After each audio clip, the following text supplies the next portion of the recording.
Good morning, Bellingham Covenant Church. What a privilege it is for me to be here with you all and to say good morning to you from my home to yours, all of you watching online. For years, this church community has been a sending agency of missionaries all over the world, all over the country, and even just a few miles in either direction to the university students in Whatcom and Skagit counties. I have recently become the new director of our college ministry after the legendary, but more importantly, faithful Brady Bobick, who many of you know, decided to reduce his role. He is not retired. Many of you know Brady and Shirley, and it's a privilege to follow Jesus in the role after Brady, and with Brady's continued support and involvement in our ministry. Some of you already know me pretty well. Janet and Mark Russell have been on my missionary support team since I first started in ministry 16 years ago. Thank you, friends. Stephen Shetterly and I also go way back to my student days. I remember my sophomore year at Western going on a service project trip with him over spring break. And he was just a great upperclassman who younger guys like me could look up to. He was funny, he liked the outdoors, and most importantly, he took his faith really seriously. And that's all still true today. And there's more people I could say hi to in this community, of course. There's many here who I've got some history with. And anyway, I should just probably stop there. But thank you so much for having me. If we haven't had a chance to meet, I would love to tell you a little bit more about myself. I was born to missionary parents. First, they were university missionaries in Minnesota, and then they were called to be missionaries at the University of Nairobi in Kenya, East Africa. So I moved there when I was 7 and spent most of my early life in Nairobi. And I graduated from high school there and came to the Pacific Northwest for college at Western. And that is where Jesus got a hold of my heart in a new way. Because a CCF intern reached out to me, discipled me, and helped me get serious about Jesus' mission to the world. And I also, at the end of my experience at Western, I did CCF's internship after I graduated from Western. And really, over the course of that intern year, the Lord called me to be a university missionary full-time. So, here I am. I also married a missionary. I've got a picture of our family that may be shown on the slideshow. Jessica and I have been married 15 years this September. So that's pretty exciting. She's bummed she couldn't join us this morning. So I get to represent our family. And Owen is our oldest. He's in 6th grade at Bellingham Christian. And Jack and Maya are in 4th and 2nd grade at Happy Valley Elementary, respectively. And this morning, I want to start our time in the Word by telling you a story about Maya.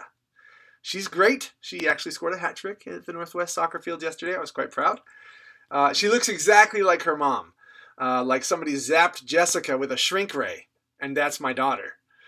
I don't know how many of you are dads of daughters here or at home online, but when she was born, she unlocked a chamber in my heart that I didn't even know was there, called my baby girl. Right? Oh, this girl has stolen my heart. Many of you know what I'm talking about. Now, for those of you who have children, but really for all of us who care about children, your nephews, nieces, other people's kids in this church, I wonder how many of you have ever been in a crowd and have lost track of your child? When Maya was 2 years old, that felt like every Sunday because my kids love to run. They run endlessly. And our church sanctuary is a paradise. There are aisles you can duck and dodge between. There are big wide spaces around the front and the back where they run big loops around the room. I mean, this is a 2-year-old runner's dream. And every Sunday, I wish I had chameleon eyes that could, move independent of each other because I couldn't follow all my kids around the room all the time, especially when they would go in different directions. And one Sunday morning when Maya was 2, I lost her. She was just at chair height, so when she ducked down one of the aisles, I couldn't see her.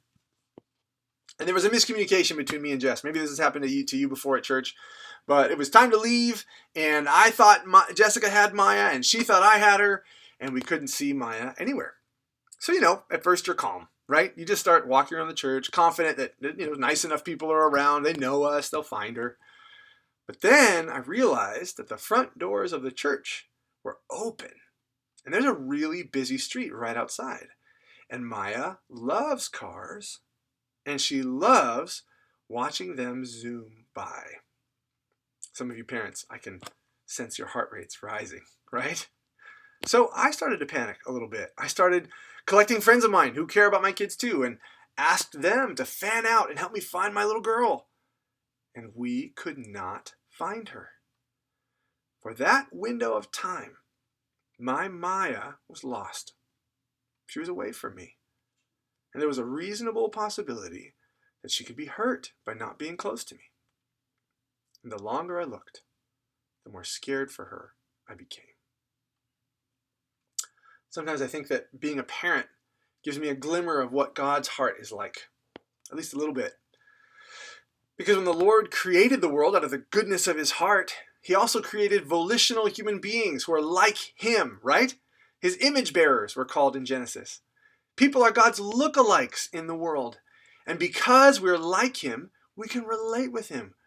We were made to be with him, to be his people, to be his family.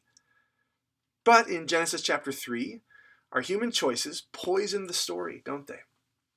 God's lookalikes start wandering away from the good and beautiful God and become, among other things, lost. God even asks, "Where are you?" My own heart starts pounding just remembering losing Maya that morning. That dread that something might happen to my baby girl. The increasingly wild urgency to get back to her.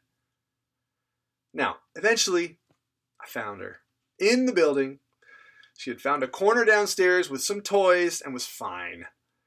However, for a good chunk of that morning, I was not a very relaxed parent, right? Here's why I tell this story. I would suggest that this morning, God is not a very relaxed parent either. Because there are people, his image bearers, his lookalikes, his children, who are away from him. And it is likely that they will be hurt by not being close to him. Now, he certainly hasn't been, negligent or distracted. He didn't lose track of us before we knew him. But his parental heart, this passionate urgency to save those who are lost, is 1,000 times what I felt that morning for my Maya. And so the entire scriptures from Genesis 3 onward lay out God's dramatic parental pursuit, his wild hunt for his lost children, crossing every distance that lays between us. His pursuit climaxes in coming to us in the person of his Son, Jesus Christ. In Mark chapter 1, we're told that Jesus goes to a synagogue in Capernaum, and he preaches, and he casts out demons, and he heals the sick. And word gets around in this little city in the region of Galilee that he's at Peter's house. So as you can imagine, everyone brings their sick to Jesus. Mark writes in chapter 1, starting verse 32, that evening after sunset, the people brought to Jesus all the sick and demon-possessed. The whole town gathered at the door, and Jesus healed many who had various diseases. He also drove out many demons. So when you think about Jesus' mission and the movement he's trying to build, it makes a lot of sense to think that Jesus has just discovered his mission headquarters, right? Stay put and set up shop. But look at what Jesus does. The next morning, he gets up before sunrise and goes off by himself to pray. And continuing in verse 36 of Mark chapter 1, says this, Simon Peter and his companions went to look for him. And when they found him, they exclaimed, "Everyone's looking for you."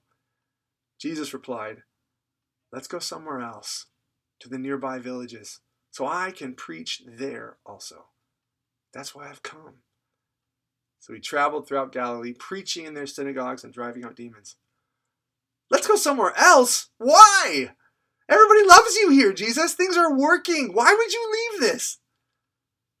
So I can preach elsewhere also. That's why.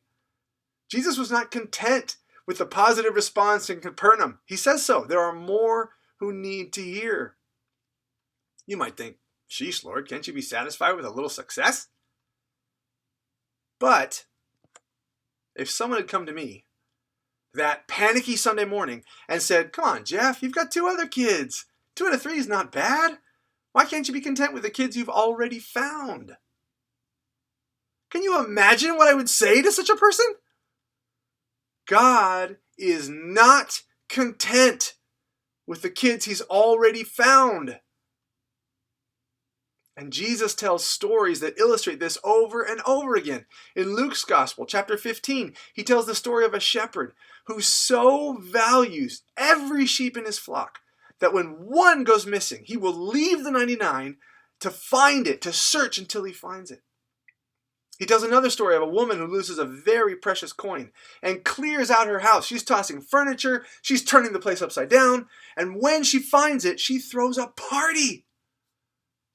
Jesus says in verse 10, in the same way, I tell you, there is rejoicing in the presence of the angels of God over one sinner who repents. One image of God, one look-alike who's found is worth a party in the life of God. Behold the urgent passion of a God who is chasing his lost kids. Now, by the way, if you're here watching this morning online and you're not sure yet what you think about Christianity, you should hear this. You need to know that God's heart for you is like a mama bear roaring to the protection of her cubs. That urgency, that fear that you might be lost, that energy bordering on rage at anyone who would get in his way before he gets to you. That's what God's heart is like for you. To find you and protect you and give you your life back. The life he's always wanted to give you. And for those of us he has found, the frantic Father heart of God has implications for our lives today. Do you think Jesus' passion for the lost fades when he wraps up his earthly ministry? Does he say, well, I found as many as I could, but I'm done. I'm going to the Father with as many as I could find in 3 years of ministry? Of course not. In fact, the rescue escalates, doesn't it? He hands the responsibility on to his followers, who will pass it on to more followers, who will pass it on to their followers, all the way to you and me watching this online this morning. And that is why I am a campus missionary. I was a senior in college when the Lord showed me what he wanted my role to look like in his grander mission of saving the world. It was my last quarter of college. I was an English literature major, great major. If I had to major all over again, I'd do the same thing. And one of my last classes was a senior seminar class of like 8 or so people, small class. And a student named Michael was the smartest guy in the room by a long shot. He read extra books that weren't even on the syllabus. We were trying to get halfway through the books on the syllabus. He argued on equal footing with the professor. His opinions were well academically founded. And we were discussing morality. And Michael said, everything's relative. It's just a matter of historical setting. Even Hitler could be a hero if enough time passes and enough circumstances change. And I realized we graduate in a few weeks. And this guy is about to step out into the world with this worldview. He's going to treat people like this. He's going to teach people like this because he wanted to be a professor. And that's when the Lord spoke to me. I realized Michael did not come to college already thinking this. Nobody reads the stuff that he was quoting when they're in high school.